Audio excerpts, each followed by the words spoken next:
I'm live. Hello, it's a Friday night.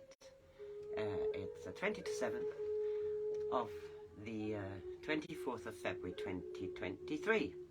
I'm reading out of Scarlet Feather. It is a story written by Joan Grant, Joan Marshall Grant actually.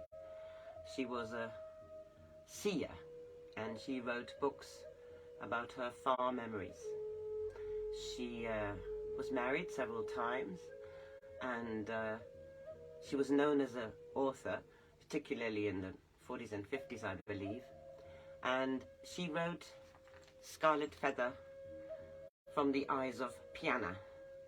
Piyanah is the daughter of a chief, and her mother has passed away. And she and her cousin Raki spend a lot of time together. They're now back at that tribe where her father is the chief because they're motherless. First, Bear's Claw. This is part 2 of this book.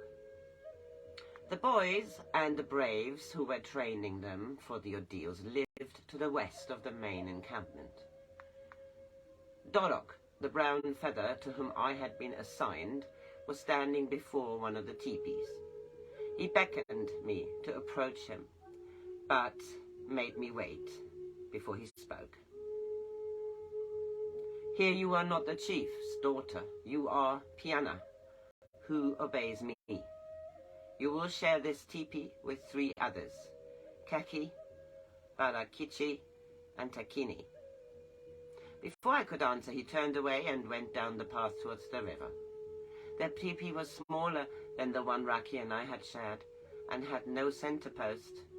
My new possessions had been put aside beside the dry reeds on which I was to sleep. 2 blankets, one with a neck slit to wear in cold weather, a pair of moccasins, and a tunic of coarse leather, roughly patched together from the hides of small animals. I picked it up. It was hard, and some of the skins had not been properly cured, so it had a disagreeable smell. There was also a food bowl of yellow clay made with an unskilled thumb. I was glad that Takini was going to be with me, and wondered if the others were angry at having to share their teepee with a girl. I went out and looked down the slope towards the squaws' teepees. I could see 3 women plodding up from the river with water jars, but there was no sign of Raki. When I heard the others returning, I pretended to be setting the feathers in one of my arrows. I looked up as the boys came in and waited for a greeting, but even Takini was careful to avoid looking at me. Through the open flap, I could see 2 naked foreheads carrying a cauldron by a branch threaded through its handle. I realized that I was very hungry. Except for the broth Nakachik had given us the night before, we had eaten nothing but bread for 4 days. I watched the others pick up their food bowls and go out of the teepee. I followed them and saw that the boys were crowding around a naked forehead who was ladling stew into bowls they held out to him. By the smell, I knew the hunters had made a kill, for it was fresh deer meat. I wondered if Raki was having some too, or whether there was not sufficient to spare for squaws. No one spoke to me. They either stared or pretended I was not there. Then one of them began to wind an imaginary bandage round his chest. His mimicry spread to the others, who began an obscene parody of the betrothal dance. I wanted to run away, but knew that would only give them a victory. I ate my stew very slowly, knowing that when it was finished, I would have to think of something else to do. A little spring bubbled up out of the rock, and each boy rinsed his food bowl there when he had finished eating. Through a gap in the trees, I could see down into the encampment. 3 women were scouring cooking pots. No, 2 women, for the 3rd was Raki.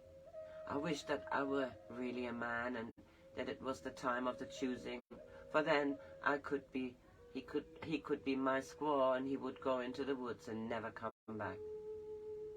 One of the naked foreheads picked up the empty cauldron to take it to the place of the cooking fire.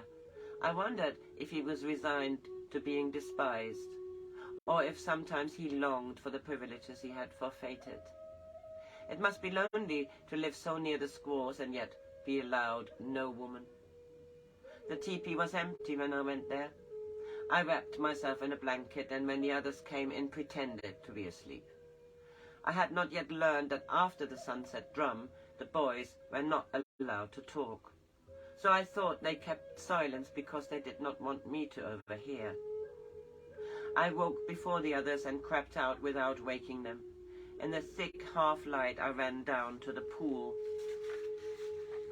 where Raki and I used to bathe every morning. I hoped that he might be there, but though I waited as long as I dared, he never came. The day before, I had pulled the bandage too tight and my breasts were sore.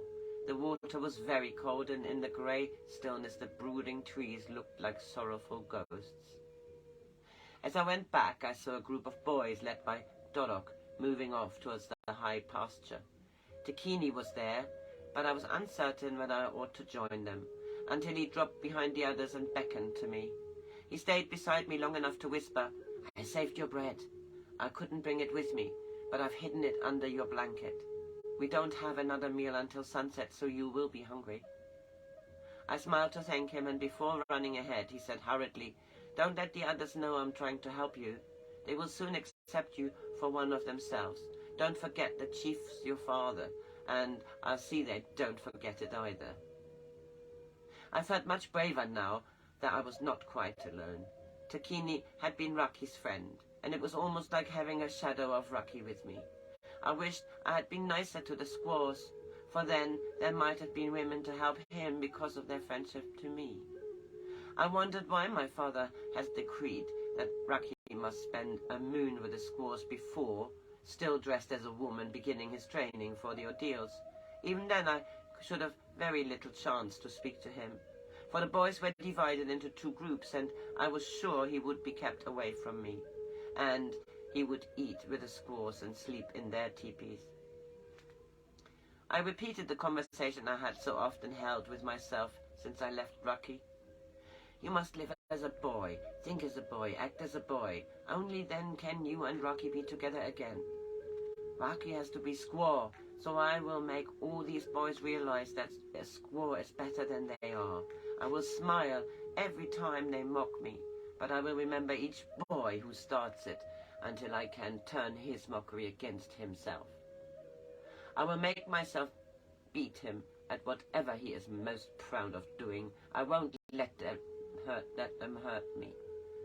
I will study the habits of the ones who are enemies, as though they were grizzles that I was watching, to learn the weakness in them through which I can capture their claws."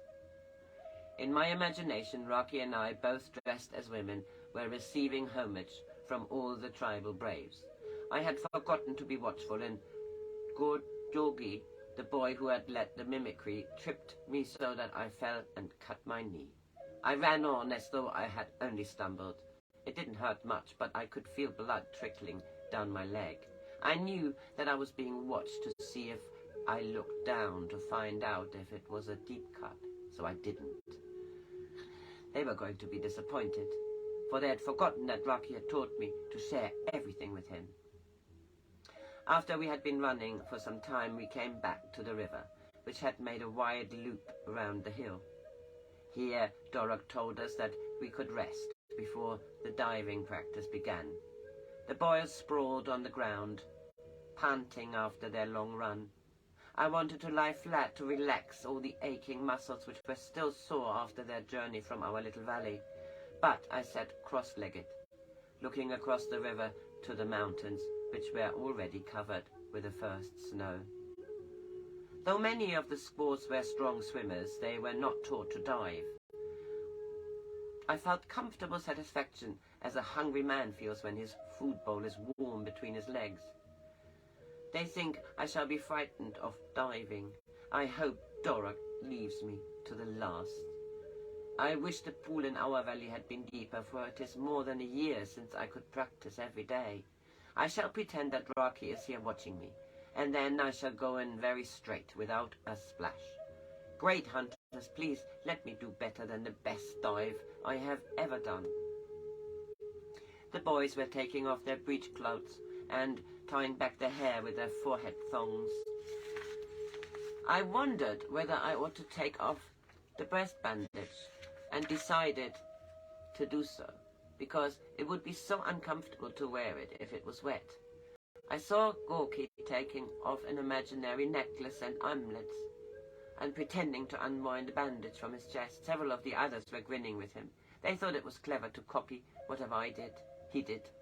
I decided that Gorky should be the first bear's claw on my spirit neck thong. The river swirled past the foot of the cliff, but in a backwater there was a deep pool. Above it, the rock formation split into a series of ledges, natural steps from which a diver could choose more than 20 different heights. The youngest boys went over a ledge lapped by the water. Dorog watched them, usually in silence, but sometimes shouting instructions. After they had finished, 4 boys collected on the next ledge. Then I realized that each ledge was taken in turn, and that the boys knew which height they were expected to choose.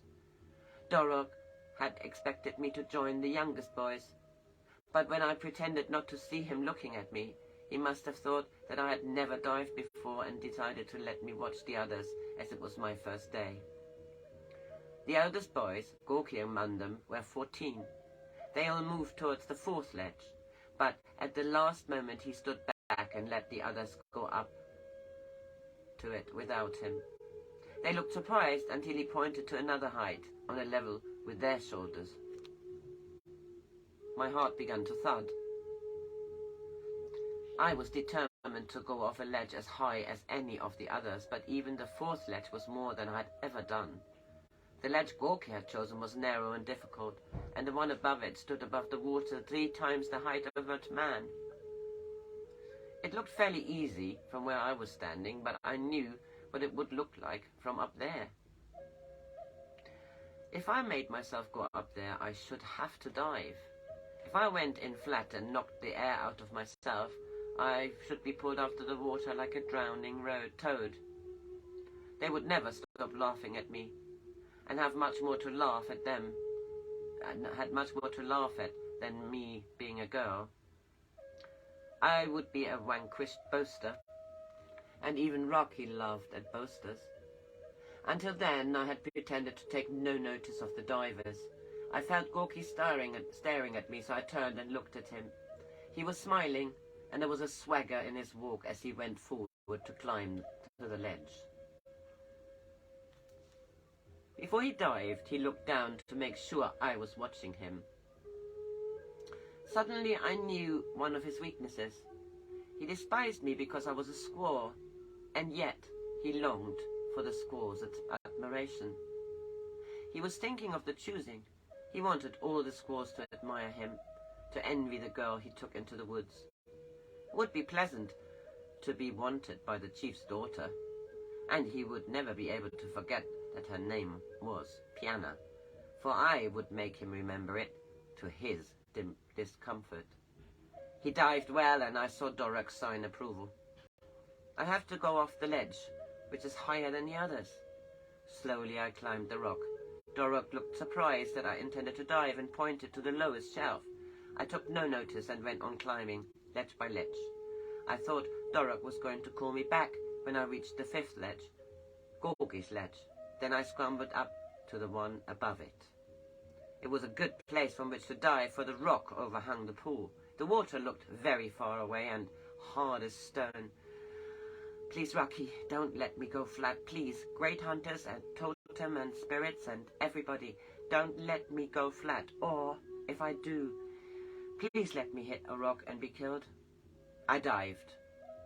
It seemed a long time before I felt the water part smoothly under my hands. It was dark and safe under the water. I came to the surface and swam to the bank. Dorog was smiling at me. Piyanah dives better than his brothers, he said loudly so that all the others could hear. I saw Gorky swimming away from me across the pool. Now the neck thong was no longer empty. On it was my first bear's claw. This was, I think, the 8th or the 9th reading. I will see. Have a good evening. It's Friday night. Friday night is music night.